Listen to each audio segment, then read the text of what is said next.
বন্ধুরা, আশা করি তোমরা সবাই ভালো আছো। তোমার চ্যানেলে তোমাদের সবাইকে স্বাগতম। তো আজ আমি তোমাদের জন্য অঙ্ক থেকে গুরুত্বপূর্ণ 25টি এমসিকিউ প্রশ্ন শেয়ার করছি এবং তার সঙ্গে উত্তরটাও শেয়ার করছি। কিন্তু একটা যেটা মূল ব্যাপার সেটা হচ্ছে এই সম্পূর্ণ প্রশ্নের উত্তরটা যদি বোঝাতে যায় সেটা কিন্তু অনেকটা লেন্দি টাইম লাগবে। তো তোমরা চেষ্টা করবে অঙ্কগুলো একটু প্র্যাকটিস করার, কারণ আমি প্রশ্নটাও যেমন বলে দিচ্ছি তার সঙ্গে কোনটা উত্তর হবে সেটাও এই মুহূর্তে শেয়ার করছি, কিন্তু সেটা কিন্তু তোমাদের একটু শিখে নেওয়া উচিত যে কীভাবে কী হলো। তো যাই হোক, পরে যদি সেরকমভাবে সময় পাই তাহলে ম্যাথ টিচারের সাহায্যে তোমাদের সামনে সেই সম্পূর্ণ বিষয়গুলো কিন্তু আমি তুলে ধরবো। তো যাই হোক, আজকে কিন্তু আমরা শুধু প্রশ্ন এবং উত্তরগুলো তোমাদের সামনে শেয়ার করে যাচ্ছি। প্রয়োজনে একটু বিষয়গুলো দেখে রাখবে, খুবই উপকার পাবে। আর যে 25টা প্রশ্ন তোমাদের সামনে শেয়ার করছি, আশা করছি এখান থেকে তোমরা একাধিক প্রশ্ন কিন্তু পরীক্ষায় পাবে, কারণ তোমাদের বলেছিলাম যে শর্ট কোশ্চেনগুলো প্রত্যেকটা অংশের শেষে যেগুলো দেওয়া রয়েছে তোমাদের অঙ্ক বইয়ে সেগুলো প্র্যাকটিস করো, সেখান থেকে ওপেন কোশ্চেন হয়, তার মধ্যে থেকেই বেছে কিছু গুরুত্বপূর্ণ প্রশ্ন তোমাদের সামনে তুলে ধরা। প্রথম প্রশ্ন, কোনো কিছুর প্রারম্ভিক মান পি এবং হ্রাসের বার্ষিক হার R% এবং n বছর শেষে তার মান এ হলে তার মান এ যদি হয় তাহলে কি হবে, এ এর ভ্যালু কি হবে? তো এখানে উত্তর যেটা হবে সেটা হলো সি দাগ, অর্থাৎ A=P(1 - R/100)n। তারপরে দেখো A² B² ও 3AB এর তৃতীয় সমানুপাতি কত? এখানে যে কটা রয়েছে তার মধ্যে উত্তর কিন্তু হচ্ছে বি দাগ, অর্থাৎ 9। তারপরে দেখো PQR ত্রিভুজের পরিকেন্দ্র ও এবং কোণ PQR = 50 ডিগ্রি আর কোণ PRQ = 60 ডিগ্রি হলে কোণ কিউ ও আর এর মান কত হবে? এখানে তোমার যেটা মূলত উত্তর হবে সেটা কিন্তু হচ্ছে 140 ডিগ্রি। sec 2θ = cos 3θ হলে থিটা এর মান কত হবে? 45 ডিগ্রি, 60 ডিগ্রি, 90 ডিগ্রি নাকি 18 ডিগ্রি? এখানে তোমার উত্তর হচ্ছে কিন্তু 18 ডিগ্রি উত্তর হবে।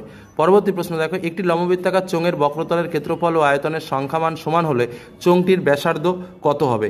এখানে তোমার যেটা উত্তর সেটা কিন্তু উত্তর হচ্ছে তোমার 2 একক, অর্থাৎ উত্তর হচ্ছে তোমার বি দাগ উত্তর হবে। পরবর্তী কোশ্চেন, 12, 28, 19, 27, 14, 13, 9, 16, 4, 9 তথ্যের সংখ্যাগুরু মান কত? অপশানে রয়েছে 9, 28, 4, 14। তো এর মধ্যে স্বাভাবিকভাবে উত্তর হচ্ছে সংখ্যাগুরু মানের সংখ্যা, তোমরা দেখো 9 কতগুলো রয়েছে, তো উত্তর হচ্ছে এ দাগ, অর্থাৎ উত্তর হচ্ছে 9। তারপরের প্রশ্নে চলে আসে দেখো, বার্ষিক R% সরল সুদের হারে কোনো মূলধনের n বছরের মোট সুদ PNR/25 টাকা হলে মূলধনের পরিমাণ কত হবে? এখানে তোমাদের যেটা উত্তর হবে সেটা হচ্ছে বিদাগ, অর্থাৎ 4p টাকা। তারপরে 10 নিয়মের একটা অঙ্ক, 2A = 3B = 4C হলে A:B:C কত হবে? এখানে আমাদের যেটা অ্যান্সার বেরোবে সেটা হচ্ছে 6:4:3, অর্থাৎ ডি দাগেরটা। তা দেখো, ত্রিভুজ ABC এর পরিকেন্দ্র ও কোণ BAC = 55 ডিগ্রি হলে কোণ ABC এর মান কত হবে? এখানে আমাদের যেটা উত্তর হবে সেটা হচ্ছে 35 ডিগ্রি। তারপরটা দেখো, A + B = 90 ডিগ্রি এবং tan A = 3/4 হলে cot B এর মান কত হবে? এখানে উত্তর হবে 3/4। পরের কোশ্চেন, 2R একক বিশিষ্ট নিরেট গোলকের আয়তন কত? 2R একক বিশিষ্ট নিরেট গোলকের আয়তন কত হবে? এখানে উত্তর হবে 32 πr³/3 ঘন একক। পরবর্তী প্রশ্ন, 8, 9, 12, 17, x+2, x+4, 30, 31, 34, 39 তত্ত্বের মধ্যমা 24 হলে x এর মান কত হবে? এখানে যেটা আমাদের স্বাভাবিকভাবে অ্যান্সার হবে সেটা কিন্তু 21। তারপরের প্রশ্নে আমরা চলে যাই, দেখো কি বলছে, বার্ষিক 10% সরল সুদের হারে কত বছরের সুদ ও আসলের অনুপাত 3:2 হবে? তো এখানে আমাদের উত্তর হবে 15 বছর, অর্থাৎ বিদাগ 15 বছর। তোমরা একটু ক্যালকুলেশন করলে কিন্তু অঙ্কগুলো পারবে। তারপরে দেখো, যদি x সমানুপাতি y⁵2 হয় তবে y সমানুপাতি কত হবে? তো এখানে উত্তর হবে আমার x⁵2/3। তারপরে দেখো, অর্থাৎ এ দাগ। তারপরে দেখো, ও কেন্দ্রীয় বৃত্তের AB একটি জ্যা, কোণ AOB = 90 ডিগ্রি, কোণ AB = 3√2 সেন্টিমিটার হলে বৃত্তের ব্যাস কত হয়? এখানে যেটা তোমার ক্যালকুলেশন দিয়ে বেরোবে সেটা হচ্ছে 6 সেন্টিমিটার, অর্থাৎ উত্তর হবে ডি দাগ। পরবর্তী প্রশ্নে চলে আসি, একটি সুষমবাহুভুজের প্রতিটি অন্তকোণের বৃত্তীয় মান কত? স্বাভাবিকভাবে তোমার উত্তর আসবে 3π/c, যেটা পাই রেডিয়ান বলা হয়, আর একটা হচ্ছে 5, অর্থাৎ উত্তর হচ্ছে ডি দাগ। তারপরটা দেখো কি বলছে, একটি অর্ধগোলকের সমগ্রতলের ক্ষেত্রফল ও আয়তনের সাংখ্যমান সমান হলে ব্যাসার্ধের দৈর্ঘ্য কত হবে? এটাও কিন্তু একটা মোস্ট ইম্পর্টেন্ট প্রশ্ন। তো উত্তর হচ্ছে কি হবে? এখানে 7 একক 3.5, 9, 4.5, উত্তর কিন্তু হচ্ছে 4.5 একক, অর্থাৎ ডি দাগ। তারপরে প্রশ্ন আমরা চলে আসি, দেখো 9, 23, 14, 10, 25 ও এক্স এর গড় মান 17.5 হলে এক্স এর মান কত হবে? এখানে তোমার যে ক্যালকুলেশনটার উত্তর হবে সেটা কিন্তু উত্তর হচ্ছে তোমার ডি দাগ হবে উত্তর, অর্থাৎ উত্তর হচ্ছে তোমার 24। চলে আসবো তার পরবর্তী প্রশ্ন যেটা আমাদের রয়েছে, দেখো x সমানুপাতি 1/y হলে x+y এর ক্ষুদ্রতম মান হবে যখন, এখানে উত্তর তোমার যেটা হবে সেটা হচ্ছে এ দাগ, অর্থাৎ x = y হবে, অর্থাৎ উত্তর এ দাগ। পরবর্তী প্রশ্ন দেখো, 6, 7, x, 8, y 14 সংখ্যাগুলির গড় 9 হলে তোমার কোনটা ঠিক মোটামুটি? X plus Y equal to 21, X minus Y equal to 21, X plus Y equal to 19, X minus Y equal to 19। তো এখানে তোমার উত্তর হবে হচ্ছে X plus Y equal to 19। তারপরটা দেখো এবিসিডি বৃত্তস্থ সামান্তরিকের কোণ এ এর মান কত? এবিসিডি যদি বৃত্তস্থ সামান্তরিক হয় তাহলে কোণ এ এর মান কত? এখানে তোমার উত্তর যেটা দাঁড়াবে সেটা হচ্ছে 90 ডিগ্রি। পরের প্রশ্নে আসি, কোনো মূলধনের 10 বছরের দ্বিগুণ হলে বার্ষিক সরল সুদের হার কত হবে? কোনো মূলধন 10 বছরের দ্বিগুণ হলে বার্ষিক সরল সুদের হার কত হবে? এখানে উত্তর হবে 10%, ঠিক আছে, অর্থাৎ সিদাগ। পরবর্তী চলে আসি, tan 2 theta tan theta equal to 1 হলে তোমরা দেখতে পাচ্ছ theta 0 greater than equal to theta আবার গ্রেটার দেন ইকুয়াল টু π/2 এর মান কত হবে? এটা তোমরা ক্যালকুলেশন করলে যথারীতি উত্তর পাবে হচ্ছে 30 ডিগ্রি, অর্থাৎ বি দাগেরটা উত্তর পাবে। তারপরে চলে আসে অংশীদারি কারবার 2 প্রকার, 3 প্রকার, বহু প্রকার নাকি কোনোটাই না? অংশীদারি কারবার হচ্ছে 2 প্রকার।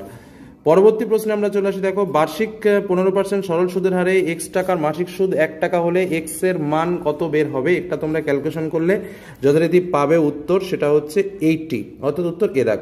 তারপরের প্রশ্ন আমরা চলে আসি, দেখো কি বলছে, ax square plus bx plus c equal to 0, a is not 0, দ্বিঘাত সমীকরণের একটি বীজ অপর বীজের সমান হলে c এর ভ্যালু কত হবে? তো এটাও তোমার উত্তর হচ্ছে b²/4a, অর্থাৎ বি দাগ উত্তর পাবে। তারপরে চলে আসি 3 দাগেরটা, দেখো ও কেন্দ্রীয় বৃত্তে এবি একটা ব্যাস, এবি ব্যাসের বিপরীত পার্শ্বে বৃত্তের ওপর সিওডি এরূপ দুটি বিন্দু যেন কোণ এওসি ইকুয়াল টু 130 ডিগ্রি, কোণ বিসিডি ইকুয়াল টু কত ভ্যালু বেরোবে? এখানে তোমার উত্তর যেটা বেরোবে সেটা হচ্ছে 25, এটা হচ্ছে 25 ডিগ্রি উত্তর বেরোবে। পরের প্রশ্নে চলে আসি, 3 sin phi equal to √3 cos phi হলে sec 2 এর 2 থিটার মান কত হবে? এখানে তোমার যেটা উত্তর হবে সেটার উত্তর হচ্ছে 1/2, অর্থাৎ হাফ উত্তর হবে এ দাগ। পরের প্রশ্নে চলে আসি, দুটি শঙ্কুর আয়তনের অনুপাত 1:4 এবং এদের ভূমির ব্যাসের অনুপাত 4:5 হলে এদের উচ্চতার অনুপাত কত হবে? এখানে তোমরা ক্যালকুলেশন করলে উত্তরটা পাবে হচ্ছে সি দাগ, অর্থাৎ 5:16।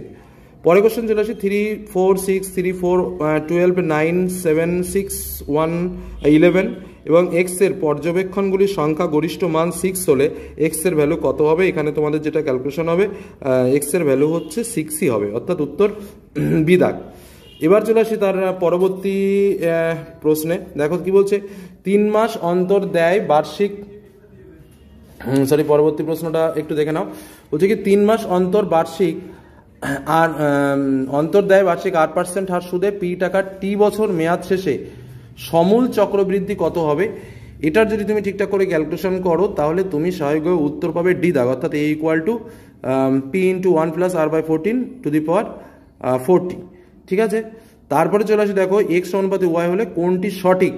এর মধ্যে তোমরা যেটা উত্তর পাবে সেটা হচ্ছে স্বাভাবিকভাবে সি দাগ, এক্স টু দি পাওয়ার 1000 সমানুপাতি ওয়াই টু দি পাওয়ার 1000, ওকে।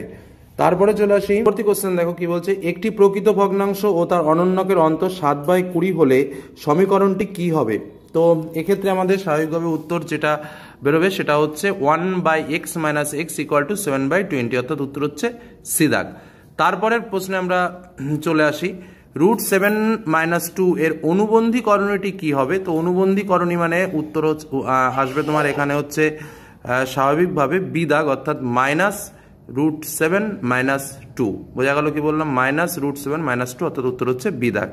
তারপরের প্রশ্নে আমরা চলে আসি, দেখো একটি ত্রিভুজের বাহুগুলির দৈর্ঘ্য যথাক্রমে sin x cos x এবং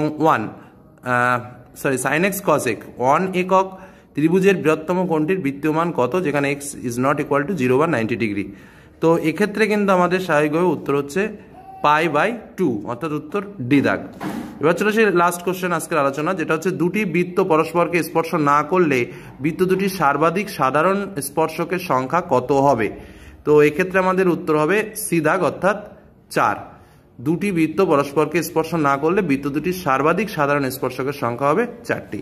তো তোমাদের সামনে কিছু গুরুত্বপূর্ণ প্রশ্ন শেয়ার করলাম, দেখো অঙ্কগুলো একটু প্র্যাকটিস করো, কারণ আমি জাস্ট উত্তরটা তোমাদের সামনে শেয়ার করলাম, কিছু শর্ট টাইপের প্রশ্ন তোমাদের সামনে শেয়ার করলাম, এটা একদিকে যেমন গুরুত্বপূর্ণ বিষয়, কিছু ইম্পর্টেন্ট অঙ্ক শেয়ার করলাম, কিন্তু অঙ্কগুলো কিন্তু তোমাকে প্র্যাকটিস করতে হবে। আমি জাস্ট উত্তরটা বলে তোমাদের একটু অঙ্কটা করতে যাতে সুবিধা হয় সেটাই তোমাদের করলাম। তো ঠিক আছে, এই হলো আলোচনা। ভালো লাগলে লাইক করো, বন্ধুদের সঙ্গে শেয়ার করো, যারা চ্যানেল নতুন সাবস্ক্রাইব করেন অবশ্যই সাবস্ক্রাইব করো। ধন্যবাদ।